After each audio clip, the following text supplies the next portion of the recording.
Well, we're back for another episode. And I think any pit master will tell you should never boil your ribs. But you know what? I don't know. Is sous vide the same as boiling the ribs? I guess in theory it's close to that, right? We're getting ready to test this theory out. We're getting ready to see how these turn out. I'm very curious. We will be smoking these too, but I'll also be using the sous vide to get these ribs to where I want to. So let's get into it and let's have some fun. You ready? Let's go. First things first, when ever doing ribs, obviously I like to get that little membrane up. And typically what I'd like to do is just use an old butter knife. Typically do it right, and not like that exactly. Pull it from the center. Alright, pulling the membrane off. Need to get some paper towels. Sometimes it works like that. Unfortunately, sometimes the membrane just doesn't want to cooperate. And this is one of those membranes that doesn't want to cooperate. That's okay. We'll get it off one way or another. There we go. So I'm going to trim this up just a little bit. Not a lot. Taking some of this fat off of here, just because I don't think it's needed, quite frankly. The next thing I'm going to do, since it's sous vide, is I'm actually going to be separating this rack so I can get it all into the bag. So basically what I'm going to do is just cut from the bone right here, and then I have basically two racks that I'll be putting into the bags. First one I'm going to, well actually both of them, I'm going to be using mustard as a binder. You use whatever binder you like. Mustard works, a lot of things that works. I also like using hot sauce. Big fan of using hot sauce. Actually one of my favorites to use as a binder. Just didn't have none readily available today, so it is what it is. On the flip side, I'm going to go ahead, I'm using, for one of these racks, for my son, I'm just going to be using the smoked rub from Porter Road. Get that patted in there real good. It's always pat, it's never rub. And on the other side, again, just get that seasoned in. Really nice. Pat that down. And then we'll go ahead and get that into, say, Ziplocs. What are they? Nova bags. They'll seal up. Next one, I'm going to also season up some of this smoke. I'm also going to add a little bit of a kick to it, just for me. I'm adding a little of this Dirty Bird from Cosmos Q. A little bit of a kick to it. So it's going to be a little sweet with a little heat. And certainly look forward to seeing how this turns out. Hit me in the comments down below. Let me know what kind of seasonings, rubs, and binders you like to use. I'm always curious to learn new things about what people use, and never know, might use it on one of my episodes in the future. Alright, so we got that one down. Basically you can get this into the bag, get them sealed up, and then get them prepped for sous vide.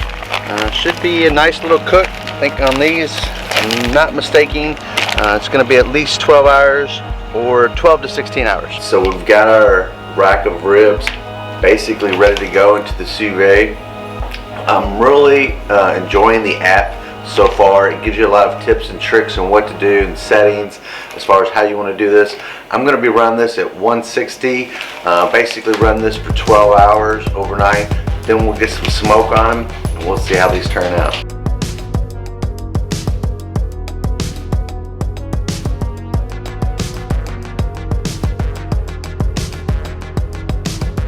As you can see, I've pulled these out of the sous vide. Now I'm going to basically get these on some ice, and I'm going to let these rest for a little while. Once I get back, I will actually start to smoke these, because you can allow these up to rest for up to 5 hours, I believe it said. So I'm going to let these rest for a while with some ice, and then I'll come back later today, and then we'll be smoking it. Alright, so basically got those ribs out of the ice water bath, if you will. I've let this cool down per the instructions. They've been sitting in the refrigerator in ice water, if you will, ice and water, if you will, for about 4 hours. Now I'm going to basically open these up, get them on the smoker indirect. The instructions calls for an hour and a half, hour, and then a wrap, and then back on the cooker. I'm gonna see how they look after about 45 minutes, and then we'll go from there. So let's go ahead, get them on the smoker, and let's see how these sous vide ribs really turn out.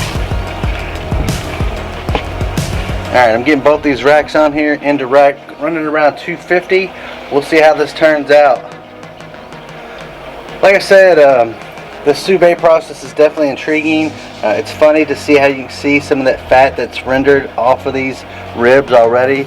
I like the fact that you can kind of pre-cook these in a way. I'm curious to see how they turn out. Still not confident, but we'll see what happens. I can tell you right now that steak was amazing that we did previously. Let's hope these baby backs come out, or the spare ribs come out the same way.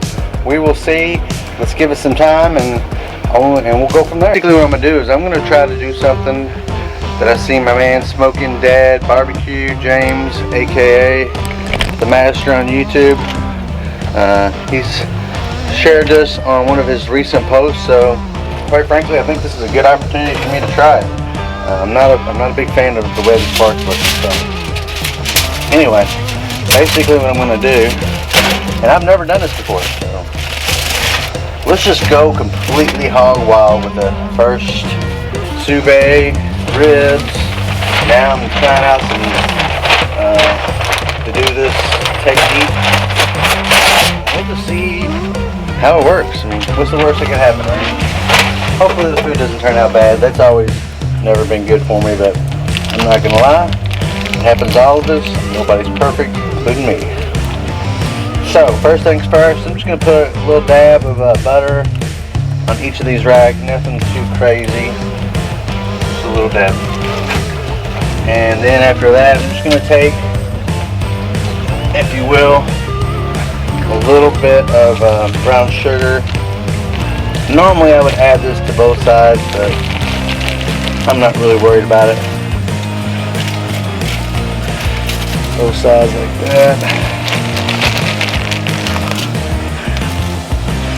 And butter, once it starts to melt, obviously it'll hopefully take care of the rest. We'll see. And here comes the real wild part. I'm going to basically take this paper, wrap it up. Oh.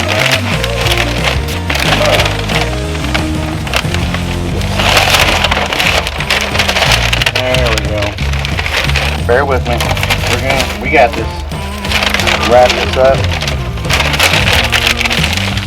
And the reason I'm going to use paper, obviously, is I want more bark. But I can already get more bark than I'm going to need to do. Usually what I do for brisket or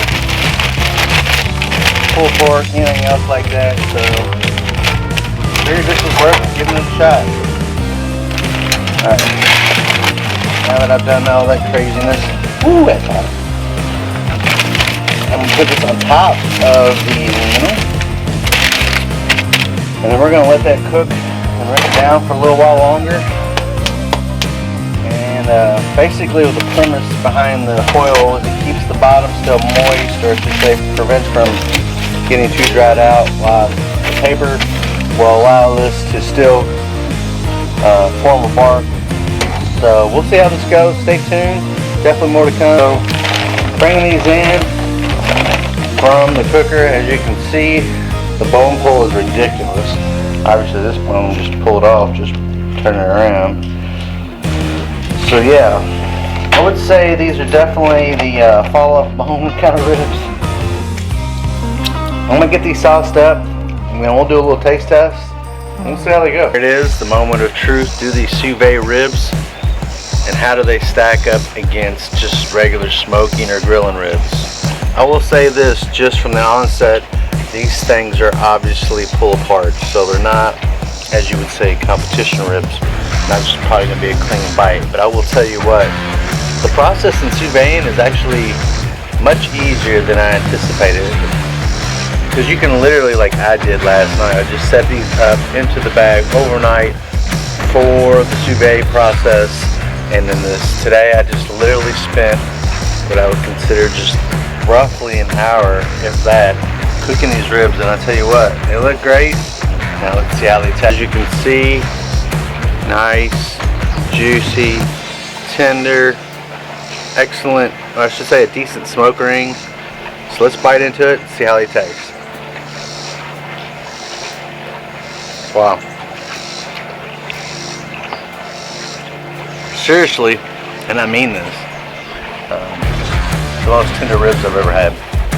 I'm talking about as far back as when I've had boiled ribs and everything else. These far surpass anything I've ever had as far as the tenderness on the ribs. I've never had quite anything like it. Probably, and I know this is gonna sound weird, but probably for me, probably a little too tender to even mean. Well, for me, I always like ribs to have a little bit of a sharp bite. This does not have this. I mean, I'm not saying these ain't good. These are good, especially if you ever have anybody that wants some tender ribs, or if you're that kind of person where they literally fall apart in your mouth. I'm telling you, you should check out the Sous Vide version. I'm going to leave the description down below and how I process this. I'm also going to add this to the app, which is another thing I love about Sous Vide, the Innova version. You can add your recipes for others to view and try out. That's one of the things I'm going to enjoy about this process. There's still a lot more proteins to cook, a lot more fun to be had. So stay tuned. Hit that subscribe button. Let me hit those notification buttons. Also, let me know in the comments below what you would like for me to sous vide next. If I try one of your proteins or something that you want me to try and it works, I will tag you as well as give you credit for the opportunity. So again, lots of fun to come with Sous Vide. The ribs turned out great. Cannot wait to share this with the family. Until such time, good cooking, and I certainly enjoyed this episode.